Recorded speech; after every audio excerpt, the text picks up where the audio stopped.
The presenting sponsor of Rates and Barrels is Topps.com and Topps Project 70. Topps is celebrating the 70th anniversary of its very first baseball card design with a new program that pushes boundaries while paying homage to their heritage. Project 70 has brought together creators of all kinds for this extraordinary set.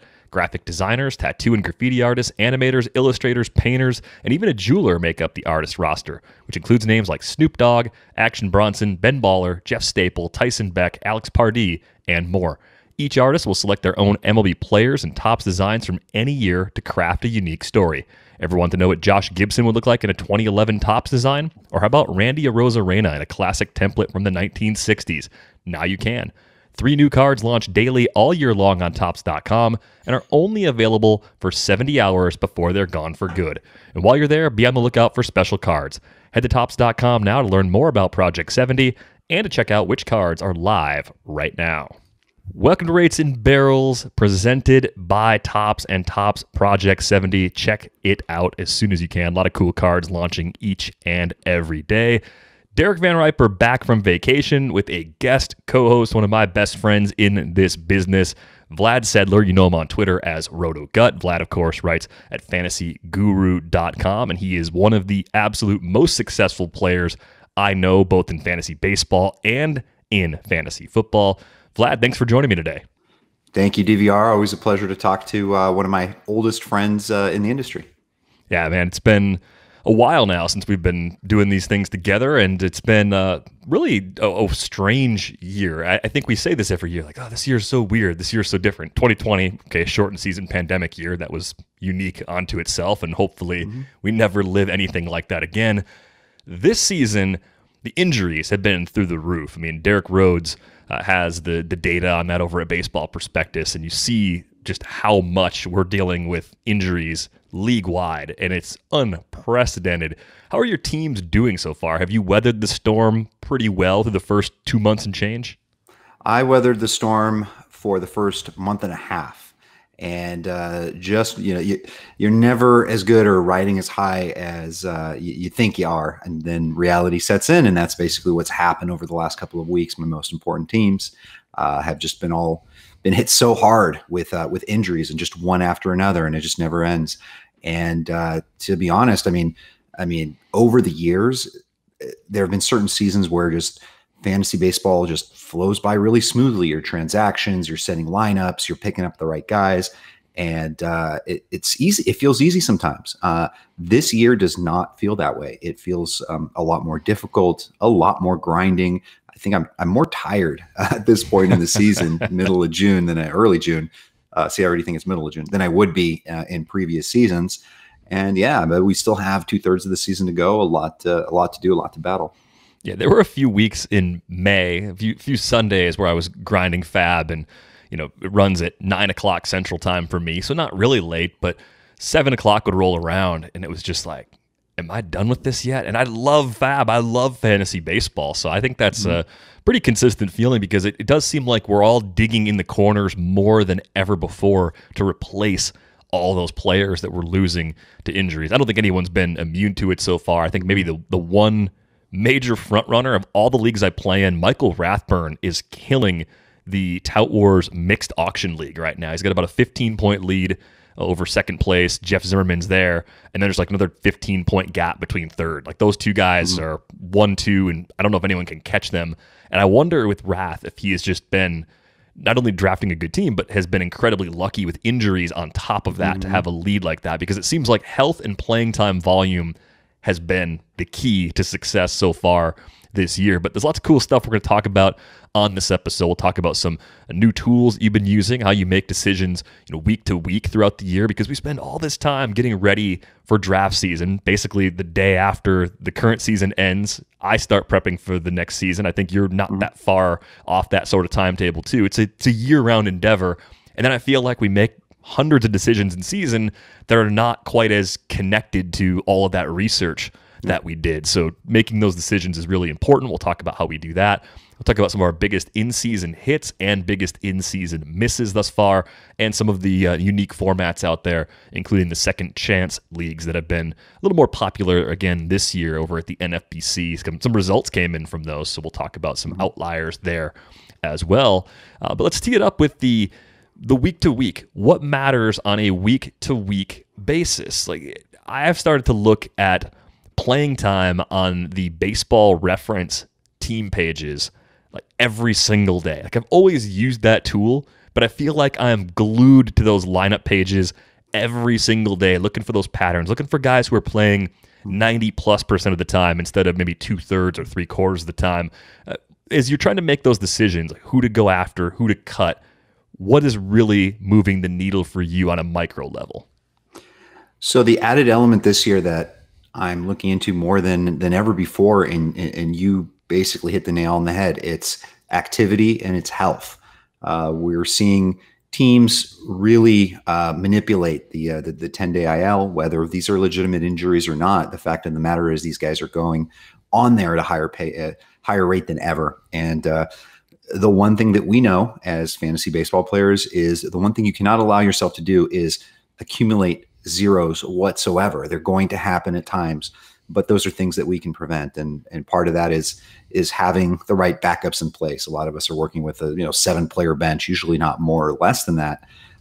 And hard decisions sometimes need to be made. And that involves, not holding starting pitchers that may or may not come back from injury in the middle of summer, things like that. So activity and health is really number one. I even had tweeted about it earlier on Tuesday, talking about how much I'm glued personally to roster resource there. For a free resource, I'm constantly looking at the transaction trackers. I'm basically have every team's. I could tell you over the last week, who played, what position, and how many days last week. Like, these are all such important factors. So there's a lot more to that, but I guess that's where we start. I know a lot of the leagues you play in are NFBC leagues. NFBC leagues, of course, don't allow trading. Do you play in any leagues that have trades at this point? I don't. It's been a couple years for me. It's kind of a nice thing to not have to worry about. So just over the last couple years, made sure to just concentrate on a specific type of format and just make that repeatable. Because what ends up happening is I become a draft monster in January, February, March. I just love to draft, and I try to be mindful of the teams that I have to manage during the course of the year. So I try to make more of those best balls and draft champions. But still, this year I ended up with 12 fab teams, which is much more than I've ever had. Usually I'm at 6 or 7. So yeah, I mean, that makes a difference. But the other big important part of it for me is I'm looking at the stuff we've always looked at. It's number of games in a week. 7 versus 5 I think makes a difference. In NFBC, we got those half weeks that we need to look into. For this half week, a lot of teams are playing 2 games. So a lot of 3. And then, of course, digging into the stadiums that they're playing in, opposing starting pitchers, the handedness of those pitchers, all those elements, I think, are all part of the giant formula looking into it. Yeah, and I think projecting playing time, or at least understanding how teams utilize their players, is probably an undervalued skill in our game. The people who do that really well are much more likely to either make up ground or gain ground in season than people who don't pay as much attention to that, or just simply don't have the experience to do that as effectively as they probably should. The tool that I've been using a bit more this year too is the rest of season projections, right? They have them over at Fangraphs. You can look at those pretty easily. And those work if you're in leagues that have trades or if you're in leagues that don't, because I think they can ground you a little bit when the shiny new toys come up, right? We've had prospects come up this year. We've had some players like Adolis Garcia come out of nowhere, play a lot more, and end up exceeding expectations, and trying to figure out, like, okay, who am I going to drop? Who am I going to pick up? Looking back at those numbers gives you a better sense of what is likely to happen going forward than what has happened so far. Like, it's so easy to be trapped in that recency bias, and I think I'd rather sort, if I'm looking at free agents, I'd rather sort by playing time than actually sort by production when I'm looking to make in-season moves. But then I want to look at the skills through the lens of the rest of season projection. Yeah, the first thing I do, as a matter of fact, when I'm sorting through free agents and I'm starting that work on Thursday or Friday before I write my Fab Values article, first thing I'm searching for is at-bats. I'm looking at bats over the last 7 games, over the last 14, and then I'm diving into the depth charts and looking to see how teams are playing, who's playing against lefties, righties, even the catchers. Maybe there's a platoon. Is it based on who the starting pitcher is, or is it based on lefty, righty? So all those things are really important to me. So I'm looking at all that. The other element that I think a lot of people don't really think about or look into, but I think it's important for even for those that play DF, or it comes from those that play DFS, but it's looking at bullpens. Because a lot of times when you're looking at matchups, like, okay, this guy gets, he happens to face the three worst pitchers on the Nationals this week. It's like, Lester and Joe Ross or whatever. But a lot of times these guys come out early, and then sometimes a good bullpen steps in. They have good swingmen, they have a good back end of the rotation. So, and they're covering anywhere from 1/3 or so of a game, sometimes more if the pitcher gets pulled early.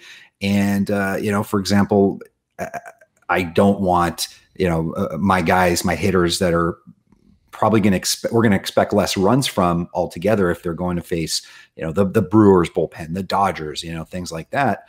For me, right before the show, I wanted to take a look and see, how are the bullpens doing, like, over the last couple of weeks, over the course of the year. And I just noticed that the Reds just happen to have the worst bullpen in the majors so far this year. I mean, I remember some Amir Garrett blowups, but I didn't know they had an ERA near 6. I didn't know that they were the only team in baseball, only bullpen with a walks per 9 of over 5. So a lot of those things matter. Or another thing, I didn't realize that the Royals have one of the best bullpens over the last few weeks. You look at the names, it makes sense. But to actually look at it and allow it to help formulate your plan per week is a different story. Yeah, I think building in more ways to look at matchup difficulty for hitters and kind of getting that as part of your core decision making at the beginning of the week or in the midweek example too, that helps. Like, that's a big deal. And I don't know if I always did that as well as I probably should. It's probably an area in my game that I could still do a lot better. Do you use any weekly projections at all? I know Derek Carty's system, the Bat, has a weekly projection option. I think Razzball has some tools for that as well. Do you have any numbers that you lean on looking at a more like micro level other than, the games played and the matchup stuff that we've talked about? I don't. No reason other than I just kind of want to be able to trust my own research and instinct, and not to say that those numbers wouldn't be helpful. And hey, perhaps maybe that's something I should try one week and just see how it compares and run an A/B test there. But for the most part, I feel like I already have opinions on the following week. Earlier in the weekend, by Friday, Saturday, when I'm looking at the matchups for the following week, as long as the pitching rotations don't change all that much, aren't too many rainouts, I pretty much have a good idea of what I'm going to roll with. Or sometimes you just get a feeling, you're looking at the schedule and you're like, okay, Brady Singer at Oakland this week. And typically I would start a Brady Singer, but there's just something about it that just doesn't feel right. And then I'll dig in and see how he does maybe against, those batter types and things like that. So you can go into rabbit holes, but sometimes it's that instinct that starts things off. So the next thing I want to look at with you is the new tools that you use. We'll say the newest tools. It doesn't have to be something that came out in the last year or two. I think for me, I'm beginning to scratch the surface more with Stuff Plus and Command Plus, some of the things that look at individual pitches on a really granular level, spin and movement and different things. And what I'm using that for is to sort of find reasons to separate guys like Brady Singer from seemingly other ordinary pitchers. Like that cluster of guys that they're basically not top 50 starting pitchers, but they're rosterable. They're on and off rosters. You definitely want them for 2 start weeks, definitely want them for easy matchups. Trying to figure out which of those guys are more likely to become fixtures on a team, that to me could be a pretty big source of an advantage. And I feel like you're not always going to see it in results because it can go wrong so easily for a pitcher. It can be one bad inning that completely changes those numbers. So when you glance at ERA and WHIP, you see a guy that has underperformed on the surface, but then when you look at the numbers like Stuff Plus and Command Plus, you might see someone who's actually well above average in terms of what they're working with. So like for me, that's been one of the things I've tried to use to make better pitching decisions on the margins. Is there anything that you've been going to more often in the last couple of years that you didn't have back when you started playing? Well, I have a lot more than when I started playing. And I think back to, I'm trying to think back why and reason why 10, 15 years ago, I actually was doing well and had success where I didn't even know, about, platoon splits. I didn't know all these numbers and stats and just kind of ran with it and things worked out. And obviously the competition is more vast. It's a lot tougher. And these leagues that we're playing in, especially where I'm in NFBC, are just so incredibly competitive. It's insane. And so I try to gain whatever edge I can. There's still a lot of just sort of overarching basic things that I'm looking at that are just, just common sense. I'm watching pictures, I'm looking at basic advanced metrics, and I'm not diving in too much. And the other thing I try not to do is try to glean too much information from something I don't quite yet understand. And I'll be the first to admit if there's something that I don't get. I mean, there are a lot of, all of our Alex Chamberlains and Jeff Zimmermans of the world. These guys are just like, galaxy brain, like super smart guys. And sometimes I don't get what they're saying. So if something that seems interesting to me, I'll dig in further. Obviously the groundbreaking stuff that Eno's been doing over the years, I think is also fantastic. So I'm not quite at that level of extreme advanced metrics and being able to just spit out everyone's number and relevance to it. But I'm trying to get there. Even with StatCast, like I'll look at it to maybe confirm things for me. I mean, like for example, one random thing that I happen to look at for hitters are just seeing how hard someone's hitting the ball, not necessarily average exit velocity or exit velocity, but percentage of balls hit over 95 miles per hour. It was something that basically made me think about why Evan Longoria is all of a sudden, sort of back a career renaissance. Sadly, he hits the IL, and we're not going to see where that takes things. But things like that, looking for the outliers, that things that you haven't seen over the last couple of years, or players that are just sort of coming out of nowhere or coming back from nowhere. Yeah, the interesting thing about Longoria too is that he wasn't the only hitter on that roster who just got a lot better with the underlying numbers. Like there's clearly something in the organizational approach, in their instruction from their hitting coordinators that has taken effect, whether that's hunting certain pitches or I don't know what exactly it is, but there's a philosophical change that has happened with the Giants that is real. And I think that has made me kind of reconsider a lot of hitters on that team that I'd previously kind of thought, oh, we got this guy figured out. Like we know what Longoria is. We know what Brandon Crawford is. I think it also makes me more willing to buy into some of the other players they believe in, right? So if Lamont Wade Jr. comes up with the Giants now, I'm a lot more interested just by default than I would have been maybe 2 or 3 years ago when that park was playing even more pitcher friendly and prior to these successes. Yeah, I mean, it's true. I mean, even looking back, the seed was planted even for this prior to the season. I mean, look at Mike Yastrzemski. I mean, he wasn't supposed to come up and be just this amazing prospect. He was sort of a marginal one, and he just had basically the pedigree in terms of the name. But he wasn't supposed to be this good. At least I didn't think so. And so there's just a whole bunch of surprises, like these career renaissances of Buster Posey after taking a year off. Brandon Crawford, never in a million years would I draft him or consider drafting him over the first of these last few years. And now I'm paying more attention to the Giants. I'm separating my fandom from the Dodgers. I'm having respect for the Giants for what they're doing from a fantasy perspective, both on hitting and the pitching side. And notice the correlation there with Gabe Kapler. I understand he's not the pitching coach or the hitting coach, but he has his influence there, and he's very heavy in analytics, which I think is important. And you see them as kind of the NL Tampa Bay Rays, where they're the first team that comes to mind where you're like, okay, let me see, do the Giants have mostly lefty pitchers they're facing this week or mostly righties? Because they'll set their lineup that way. You kind of get stuck in your head. Okay, a bunch of righties coming up. I can play Brandon Belt. I can pick up Alex Dickerson, lefties. Oh, okay, it's Wilmer Flores week, and things like that. So a lot of ways that you can take these things to your advantage, I think. Yeah, I think reacting somewhat quickly is important in fantasy baseball. Like for years, my sort of default advice through April and even through May was, be patient, keep starting your best players, ride it out. It's a long season. It's a marathon, not a sprint, right? I probably said some variation of that every year for the last 15 years.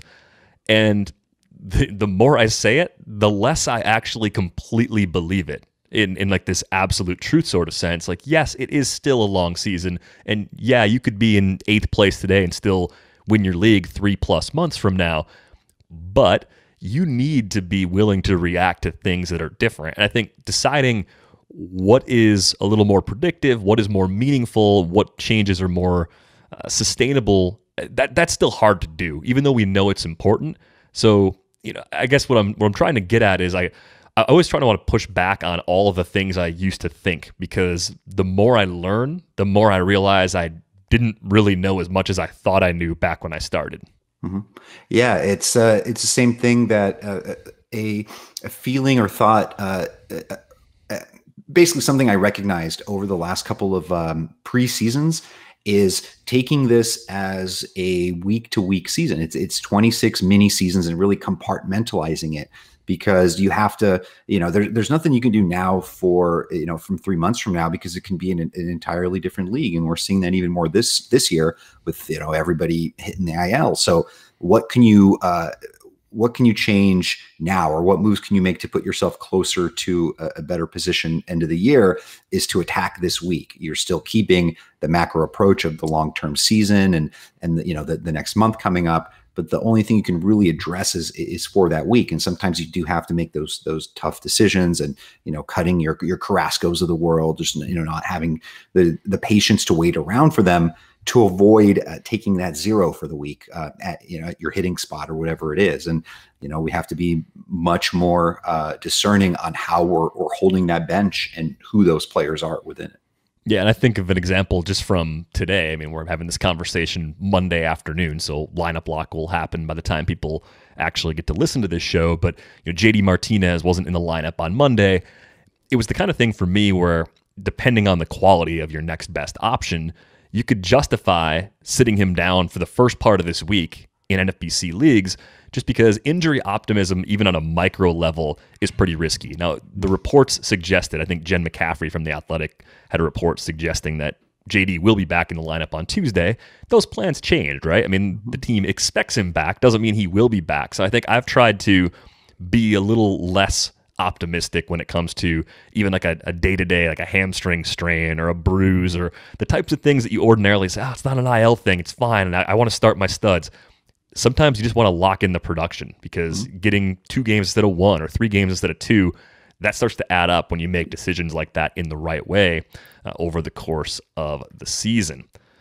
Think about all the quarantine purchases you made. My favorite one, I got a Ken Griffey Jr. rookie card. I always wanted one when I was a kid, had the Donruss one, wanted to get the Upper Deck one, finally got one during quarantine. So whether it was baseball cards or late night pizza deliveries, whatever it is, you could have had more, because the biggest purchases of the year that you make are actually things like insurance. Americans overspend on car and home insurance by billions every year. That's money that could have been spent on more retail therapy. That's where the Zebra can help you. The Zebra is the nation's leading insurance comparison site for car and home insurance. In minutes, you can compare policies from every major provider for free, all on one independent marketplace. After a few quick questions, the Zebra pairs people with the right insurance company for them, helping everyone save time and money. You can buy online or over the phone with one of their licensed insurance agents. Make your insurance purchase the smartest purchase yet. Visit thezebra.com/rates to get your free quote today. That's thezebra.com/rates. Well, look, no one's perfect. Even the best baseball players strike out with the bases loaded. The best golfers sometimes 3-putt with the tournament on the line. So if you feel like you come up short in the bedroom sometimes, it's perfectly okay. And if it's bothering you, there are options. Go to GetRoman.com/rates now.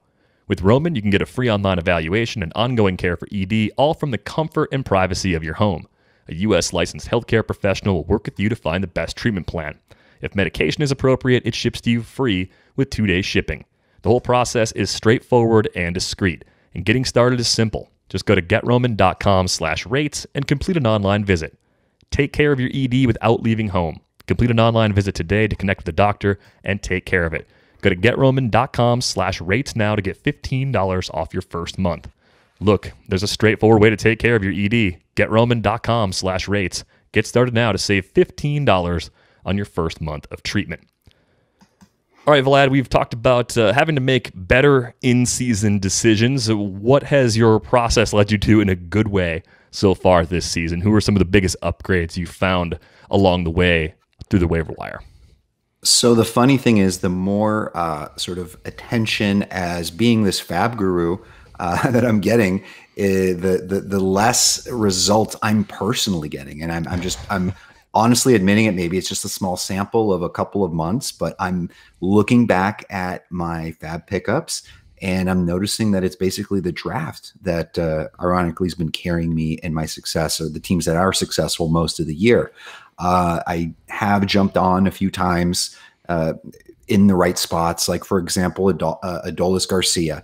I picked him up a week before the hype when I kind of saw him playing in the middle of the lineup. I saw his monster minor league numbers from 2019, and I grabbed him for basically the teens, $12 in one league, 15 in another. And even that was an overpay at the time. Nobody was bidding on him. The following week he's going for 100 plus. So was happy about that, and that worked out. Outside of that, I did have a main event team, an NFBC main event, where I picked up someone dropped Corey Kluber after 3 weeks, I believe. And I got an absolute fantastic run. I got, the no-hitter with him. And Spencer Turnbull, actually, I picked him up for $12 on that same team. So I had, at the height of my season, 2 no-hitters on the same main event team in the same week, which is fantastic. Both are now in the AL. One guy's gone, but those guys are now part of the past for me. So Garcia is really interesting. He's been one of my biggest in-season waiver wire hits as well. I don't have him everywhere, but the funny thing is Nando DeFino has loved Adolis Garcia before anybody cared about him at all. It's just such a Nando guy because he tore up the minor leagues, had power, had speed, going back to his time with the Cardinals in 2018 and 2019, and last year just didn't really have an opportunity to play in Texas, so we didn't get a chance to see what he would have done at AAA again. Maybe he would have tore it up for a third time. Most likely, he probably would have. But I think Garcia is really interesting because from a sabermetric standpoint, he's a flawed player. Like, he doesn't draw a lot of walks. He strikes out a little more than you'd like him to, but he does so much damage when he connects, and he does all the things we care about. And I just wonder sometimes if I get a little bit myopic, or I start to look as though I'm looking for real-life value instead of fantasy value, because they're not one and the same. There's a clear difference. And I think what drove me to Garcia, aside from Nando kind of pestering me about him for a few episodes of Under the Radar, was just that the Rangers were locking him in the heart of that order right away.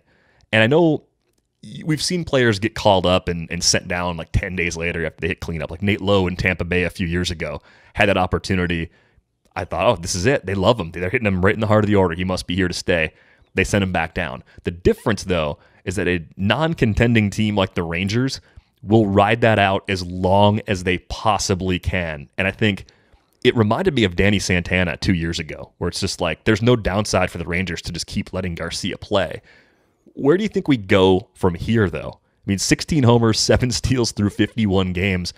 If he doubled up over the final 100 games or so, if he finished with 32 homers, do you think that'd be a reasonable sort of assessment?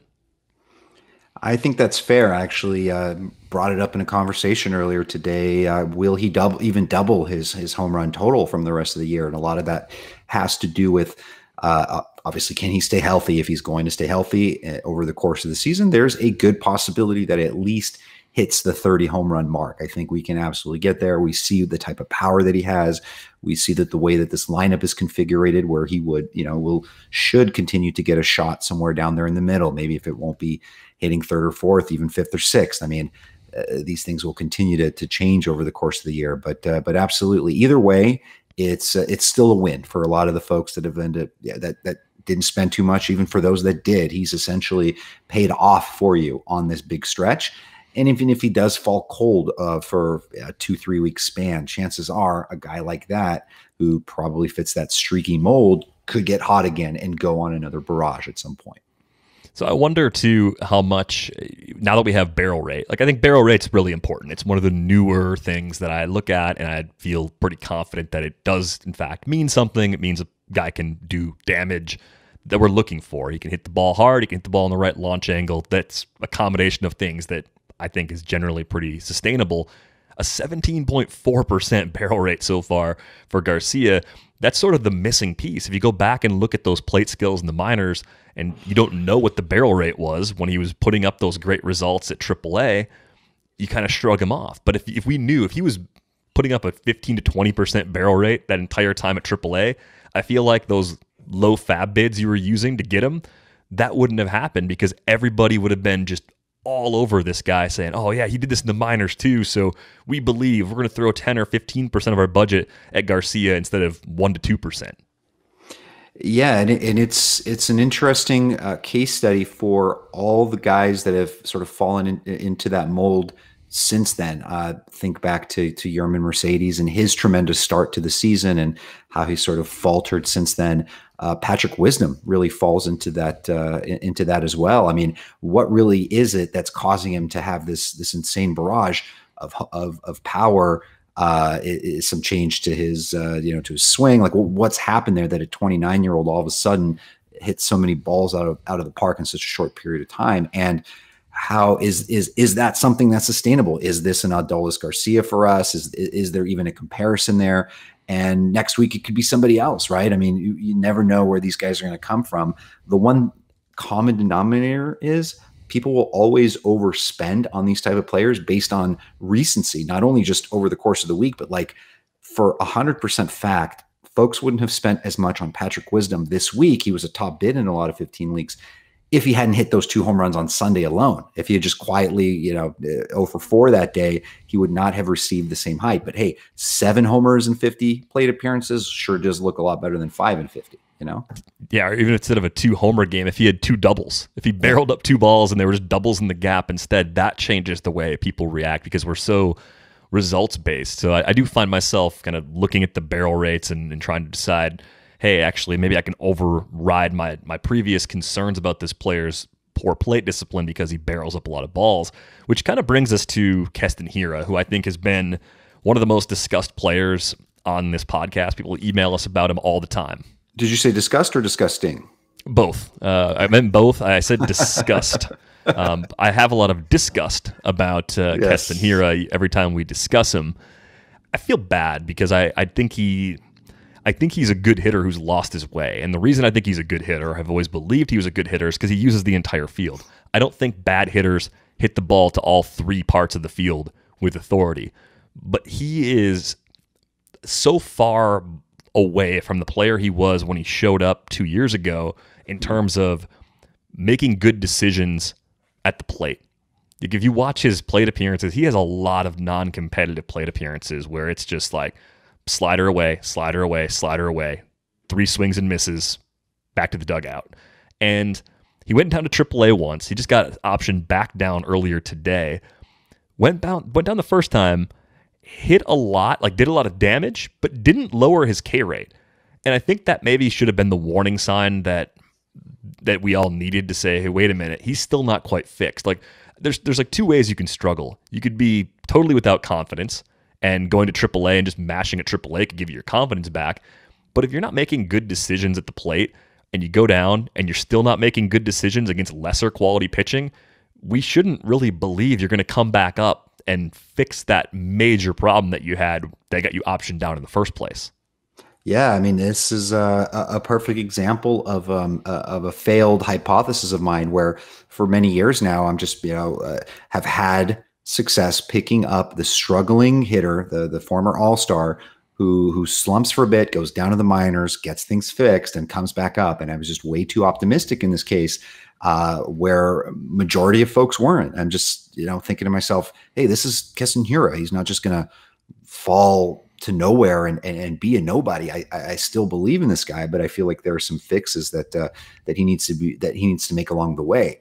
And I was too optimistic seeing that K rate in the minors and still sort of ignoring it and just thinking like, well, I wasn't interested in the preseason at that ADP. Now that he's dropped, I can pick him up on the cheap and let it ride and just ride off into the sunset. But that's the beauty of our sport, and that's what keeps it humbling, is always something like this ends up happening. And so that's the case. This is where we're at now.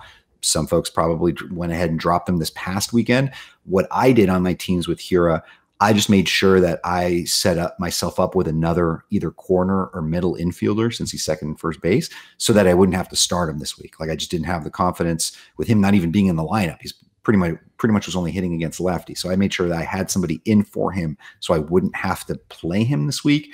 But I also at the same time didn't want to drop him. Yeah, and I think you have to decide, like, what are your bench spots really for? I think mostly in the NFBC especially, but this applies to any league that has a reasonably small bench. I think you can afford to stash one player.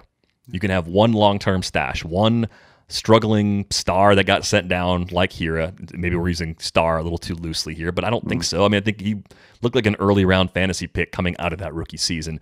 You could stash a prospect who hasn't come up yet, Wander or Bruhan, like someone that you think is really an impact player, or you can stash a really good injured player. Like one, you can always get away with. Two, you may have to get away with, but you got to have more multi-position eligible bats on your roster to have that second player stashed away. And I don't think you were wrong if you waited out the first demotion for Hiura. If you waited that one out, I don't think that was a bad process. I think in most mixed leagues now, if you want to wait out a second demotion for him, that's bad process. I think you probably have to cut him pretty much in any sort of non-keeper league or any sort of mixed league with 15 or fewer teams. You get to like a 20-team mixed league, it's so hard to find anyone who plays on the wire in those leagues. Sure, that plays like a mono league. You can stash him away on your bench there, but this demotion could be a lot longer than the last one because he's going to have to cut the K rate down before he comes back. And I think the other problem that works against him, the Brewers don't necessarily have a better option at first base, but it's not that hard to go get a first baseman. Like plenty of teams have an extra corner infield guy available that you can trade for, especially bad teams. So I don't necessarily see him coming back anytime soon unless he gets back to being the guy that he was before that previous promotion way back in 2019. Yeah, absolutely. And all it reminds me, and I guess you're kind of like my roto psychologist, because I'm thinking that, man, I'm not even practicing what I preach because I have more than one stash. I'm always preaching just hold one stash, keep that flexibility.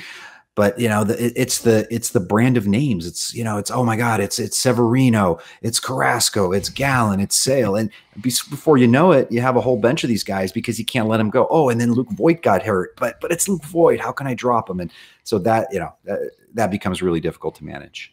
Voigt is legitimately one of the most difficult players to make that decision on because it seems like a lot of his injuries are 4 to 6 week injuries, which are usually long enough to cut a player. But he was so good, especially in the shortened season. And really on a per-game basis, since he's been a Yankee, when he's been healthy, he's been amazing. He's one of the most difficult players to drop in a 15-team league because he's better than anybody else you're going to throw out there once he comes back. And you're going to lock him in when he's healthy. But it takes a lot of discipline to actually follow through on this. That's why we talk about it as much as we do. I think we're kind of naturally talking about some in-season misses now, too.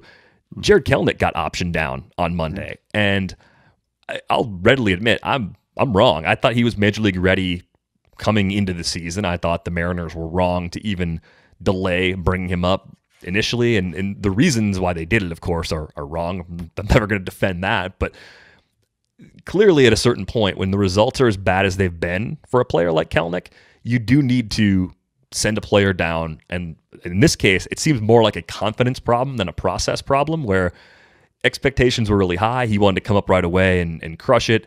He didn't, so now he's going to go back to Tacoma. Would you consider still stashing Jared Kelenic? If you had a reasonably healthy roster, do you think it's still worth waiting it out? Or do you think it's more like the Hiura situation where obviously in Keeper and Dynasty, he's still great, and AL-only leagues you wait, but in mixed leagues, do you have to cut him loose? It depends on the format. I think in 15 teamers, I think you continue to hold so long as you don't have too many of those stashes now. 12 teamers is a different animal because it's a valuable roster spot, and there are guys that what are you really holding for? You're holding for the 90th percentile outcome, which may not even come this year, and we don't know when he'll even be up. And there are always viable bats available there in free agency. So I think you can go ahead and drop him in 12s. The sad part is he leaves on that streak, right? So when he comes back, it's gonna be a lot of pressure to get that hit. I think his 0 for 39 is still standing.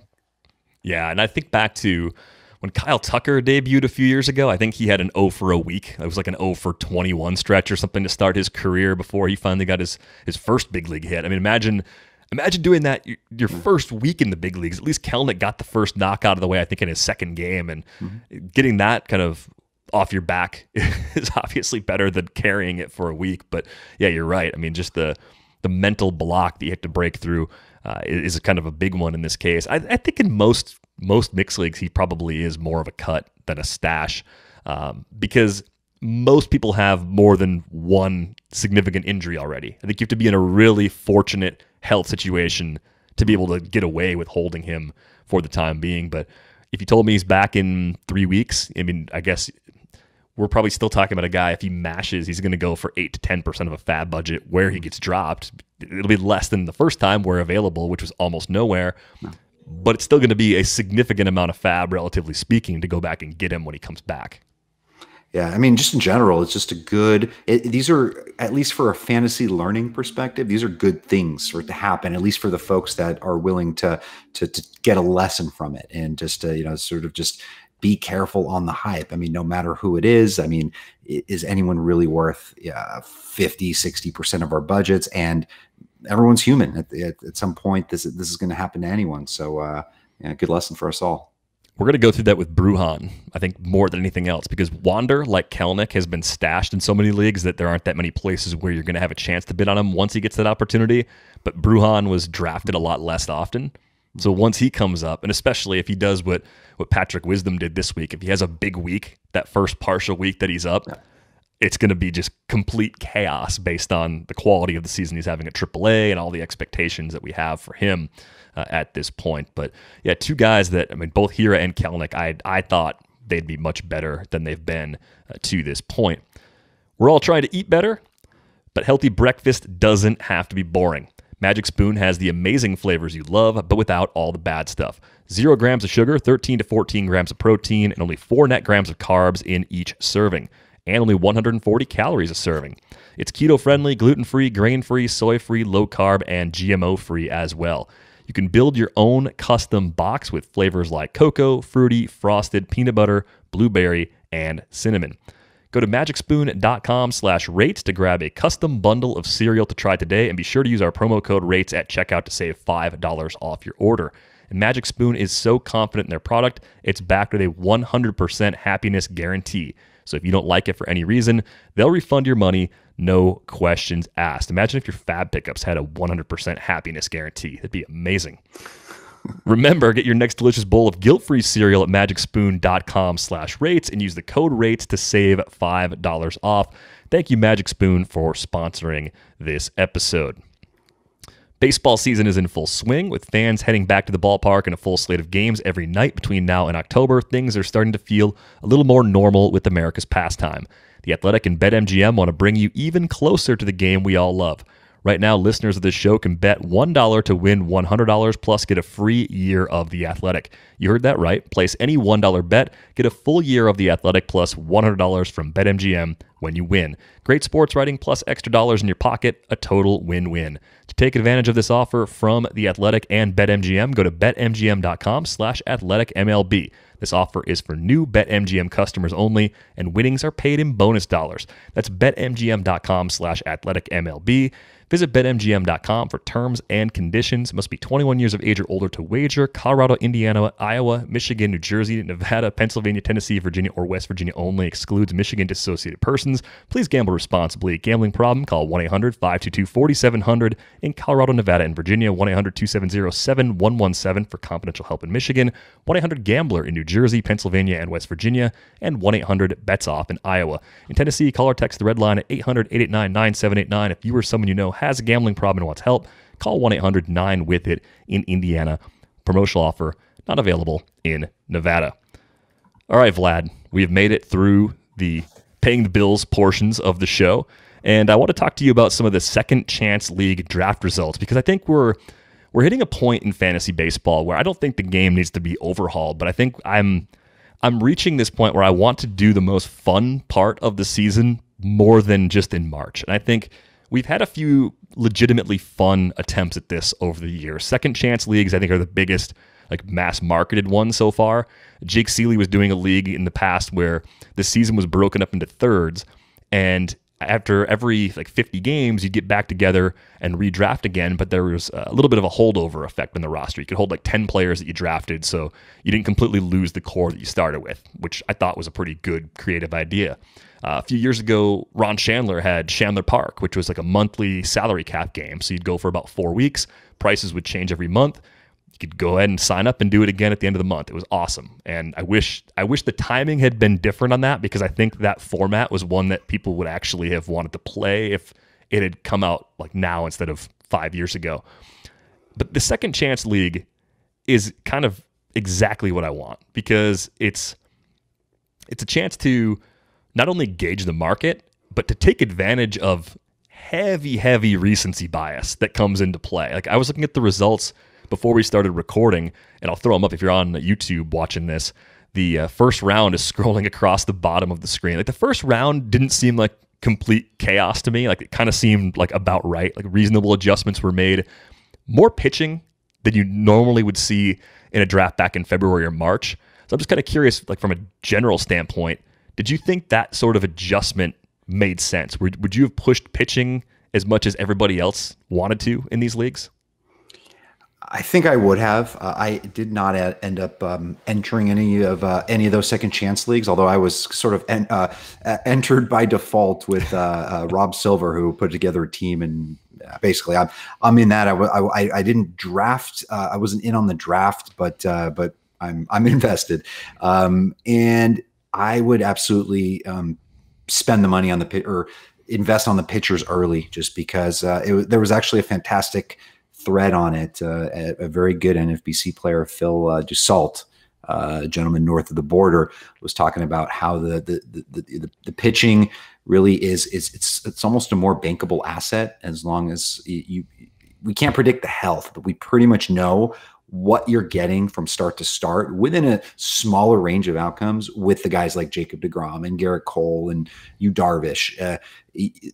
And with hitting, you just know how many amazing values they're going to be later, just literally because of how bad they've struggled over the last few weeks, or somebody that's on IL.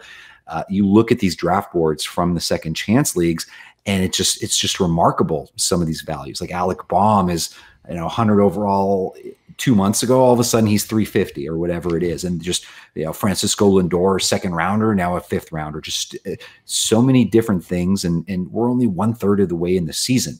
A lot of rambling that I just kind of threw out there to basically say, yes, I would invest in the pitching early if I were to do a draft, and just load up on those hitting values. A lot of the guys that I feel will produce, they just hadn't really started to do so yet. Yeah, I think leaning into the quality bats that fell more than they should, that does give you that little nudge of confidence to say, yeah, it's okay, get that pitching early. I think the other part of this is maybe this belief that if you make it through the first 2 months of the season healthy as a pitcher, it seems more likely that you're going to stay healthy the rest of the way. Like if you're going to break in the first 2 months of the season. I don't know how true that is. It's just one of those things that, like, I'm more confident in pitching having seen 10 starts than I am coming out of spring training by comparison. And we're going to see the sea change, I think, for next season as well. So long as things keep up sort of at the pace that they're going now, there's going to continuously be a bigger uptick of early round pitchers, right? Because 5-6 years ago, it really wasn't a thing whatsoever. You'd be lucky if there were one pitcher taken in the first round. Now you got half the first round in these second chance drafts filled with starting pitchers and worthy ones as well. Next year, it's just something you're going to start seeing more and more, especially if somebody wins the main event with a pitcher as their first rounder, because through the history of the main event so far, that hasn't been the case. There's never been somebody that has won the overall with a pitcher in their first round. This year, we've seen a lot of the sharpest players take Jacob deGrom in the first overall, Garrett Cole in the first. So the times, they really are changing. Yeah, and if you're not watching on YouTube, Cole, Acuna, Tatis, deGrom, Bauer was the top 5. Then Trey Turner, Vlad Jr., Bieber, Darvish, Soto, 6 through 10. Jose Ramirez, Max Scherzer, Mookie Betts, Brandon Woodruff, and Bo Bichette rounded out the first round, again going 15 deep. So, Bichette was a guy that I liked him back during draft season, but I thought he was going too early. So that's definitely a miss for me. I looked back and said, we don't have enough track record here to spend an early second round pick on him when I could get Walker Buehler or Yu Darvish, or one of the kind of back of the top 10 starting pitchers was guaranteed to be there in that early to middle part of round 2. So I am without Bo Bichette on all of my teams this year, and I am definitely sad about that, seeing that he made the leap into the first round. Not that he had far to go, but I think that type of player, the either one season or less early round player, is one of the most difficult players to make a call on in any draft. Yeah, the only and I felt similar to you. It was that I didn't like Bichette. I mean, he was basically the top candidate for my this year's Yelich column in 2020. Obviously, a huge fan, but this season I wasn't willing to pay a second round price tag. Just as it so happened in a main event I did online, where I really wanted to get Vlad Guerrero. I got Bo Bichette in a spot where I just couldn't pass him up. I think it was something like Corey Seager was gone already, and sometimes luck lands to you that way. So I got the 2-3 hitters, as you know, start with Garrett Cole, and then Bichette and Guerrero, and that team is doing pretty well. It's up there and it's competing. And now that I think about it, like I like the Blue Jays offense for a lot of reasons. I usually target AL East hitters, but gosh, I should have just gone all in on, the Grichucks, like everybody, all the Toronto guys, anybody with a pulse that plays for the Blue Jays. Yeah, Marcus Semien, like what he's done this year, what are just a great all-round value in free agency for the Jays. I mean, I think he's going to get paid next time around because I think he's still a good enough shortstop to go play shortstop too. You don't really hear his name mentioned in that class, with a lot of the guys who are going to be available, Story and Seager and that whole group, of course. But I think he's like a great relative way to go. Like if you need a shortstop and you're not going to go out and spend $200+ million on someone, you could be just as happy on a shorter deal with Marcus Semien based on what we're seeing from him in Toronto this year. The recency bias, it's like worse than ever when you do a second chance league, but that's what makes it so fun. I mean, Nick Castellanos, who does pop, if you look at rest of season projections, he appears among early round hitters in terms of like projected WOBA the rest of the way. And I know it's a gambler's fallacy of sorts to look at what he's done so far and go, yeah, that's great, but he's not doing that going forward. He's only going to be able to be the player that we projected him to be the rest of the way, right? I think some of those big risers were actually pretty hilarious to see. Like I think he went 32nd overall on average in these drafts, which just is mind-blowing. Carlos Rodon at 40, Adolis Garcia, who we talked about earlier, 46 was the ADP. Mark Melancon at 52. I think I was probably more wrong about the San Diego bullpen than I was about any other bullpen in the entire league, which I deserve a cone of shame for that. No. I'll tell you why. Because there was a period of time, you remember a couple weeks before the season, where even coach speak made it very much likely that it was going to be Emilio Pagan. There were really no signs for it. I really do feel like anybody that was gung ho, oh, it's Melancon all the way because it used to be a close, all the after the confirmation bias that would have come with it. I wouldn't believe those people if they were to tell me it's Melancon or because it really wasn't up in the air situation. You had Pomeranz, Pagan, they'd signed Keela. So yeah, I mean, it was a tough call. Loaded pen with a lot at stake. The kind of place where if you struggle, you're going to lose your job quickly. He's been great. Mm-hmm. All that being said, I'll admit being wrong about Melancon. There was no way I was getting near him at pick 52 if I was doing a second chance league. Like that's just extreme. Francisco Lindor went 74th. You mentioned him as a guy that was a pretty big faller, and I think he's exactly the type of player I'd be looking for in that range. And I'm saying this as someone who's actually traded him away in 2 leagues in the last couple of weeks. One is a keeper league where I'm contending. I traded him to another team that's contending to free up cap space to get pitching. So it was just kind of like a necessary move. It was like, well, Lindor might bounce back, but the Mets have been so banged up. The ceiling for the counting stats, I think, is a bit lower than it was coming to the season. Whereas I had no concerns about Lindor back in March. I thought he was fine at the early part of round 2. Probably I would have said Lindor over Bo Bichette's a no-brainer. Look at the track record. That's the kind of dumb analysis I would have had just 3 months ago.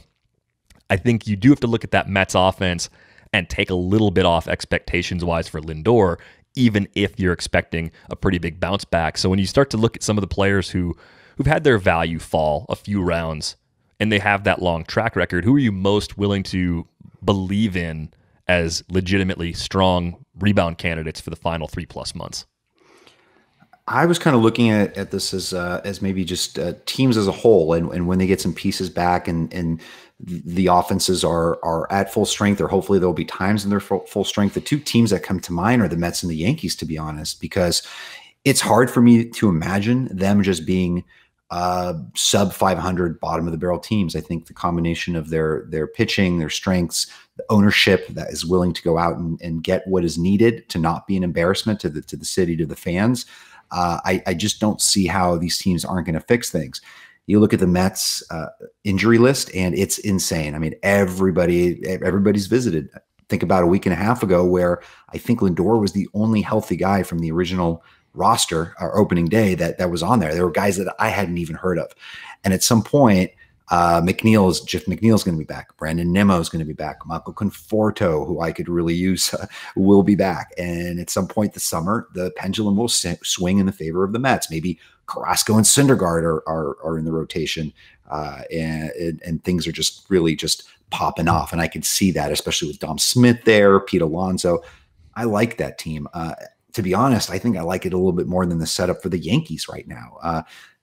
Just looking at that roster, Gio Urshela is your 4-hole hitter. LeMahieu's struggling at top. Stanton, Judge, always a worry with injury risk. Like, I feel like that's a team that's going to end up needing to pick up a bat at some point.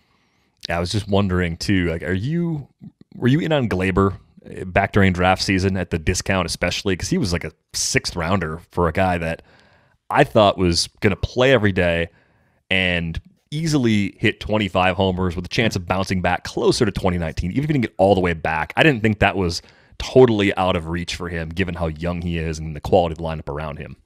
He was a backup plan because most drafts, there was always a shortstop that I would love before, and a lot of times that was unfortunately was Corey Seager, or there was Lindor or Turner or Tatis in the first round. So he was always if I get into those rounds and I don't really like anyone, then I'm going to go Glaber ahead of Baez.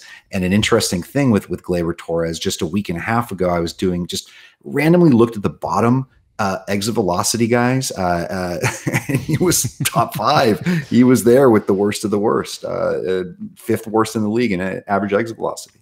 It's really strange because I didn't see that coming early in his career. It's made me wonder if he's been hiding some kind of longer term injury, or if there's just something going on with him that we don't know about. Yeah, I'm looking at it right now. There's 124 qualified hitters on the average exit velocity leaderboard. Glaber Torres, 121, so 4th from the bottom. I mean, you just don't expect to see him down there with David Fletcher, Kevin Newman, Nick Madrigal, Adam Frazier, J.P. Crawford, Jurickson Profar, Miles Straw, Isaiah Kiner Falefa. None of those guys hit for power. None of those guys will ever get near a 30-plus home run season, and Torres did it as a 22-year-old. It just doesn't add up. He almost hit 40. Right? Yeah. I mean, he hit like 15 against the Orioles that year. Yeah. So even if you said, the Orioles will get better, he's not always going to hit 15 against the Orioles. Fine. That's why my 25 expectation didn't seem unrealistic at all. That seemed like a very good median expectation, and with great counting stats. I thought he was one of the best values in the range. I think you're right. I think a lot of people that could have liked him could have easily missed out because it was so easy to end up with a shortstop prior to that point. And I thought Baez coming into the year was actually a really good value too, just because he doesn't really get days off. I think I was really seeking playing time even in the early middle rounds of drafts as something that would maybe separate someone that popped up into that range for the first time from someone who had fallen into that range after a few years of being an earlier round option. Yeah. For myself, just for whatever reason, didn't end up with a lot of Cubs hitters on my teams. And then go figure, Casey Cha, who's was recently inducted to the Hall of Fame of the NFBC, who, as far as I'm concerned, is the best fantasy baseball player out there. He had a theme this spring. It was all basically NL Central hitters. You look at his team; he's got all the Reds, he's got all the Cubs, and you look at the leaderboard. He's leading in homers, RBIs. Different teams, a different pitching thing, but there's something that he locked in on for this year, and I can talk about it now because it's the drafts have happened. But yeah, he's got Castellanos, he's got Baez, like all these guys that I wasn't super excited about in those ranges. There was always someone else. It was like, pitching in this area. Oh, I got to grab my closers here. He was just pounding those guys, and he's having a successful year so far. Yeah, definitely a lot of bounce back potential in the Reds. I remember talking about them. I don't have any teams where I stacked them or anything like that, but I was always getting one of those guys. The only problem is I also liked Nick Senzel. So there were some times where my Reds exposure ended up being Nick Senzel, and I thought Senzel could be like Winker, but with some speed, maybe a little less power. Yeah, not so much. It's been another injury-plagued season for Senzel so far, but maybe in the second half. Well, it's like a deal. It's just a deal with the devil. There's just no way. If you already love Senzel, like the majority of us fantasy players, and will be in next year, he can keep getting hurt, but it'll always be like, oh, this is the year. This is the year. We just can't quit Nick Senzel. No, he was so good in the upper levels of the minors. Yep. He has power. He has speed. He should be a 5-category player. Mm-hmm. So yeah, I will be a dummy forever with Senzel. And probably Victor Robles, too. I think it's easier to talk myself out of Robles. Like blue ink year over year over year on the StatCast page. After like 3 years, finally I might say, okay, yeah, he's not going to hit the ball hard. It's just not going to happen. But I'm pretty stubborn, so you never know. Maybe one more year for both of those guys. Vlad, before we go, let our listeners know where they can find you on Twitter and where they can read your work. Twitter, I am Vlad Sedler at Rotogut, Rotogut. And my work can be found on fantasyguru.com/MLB.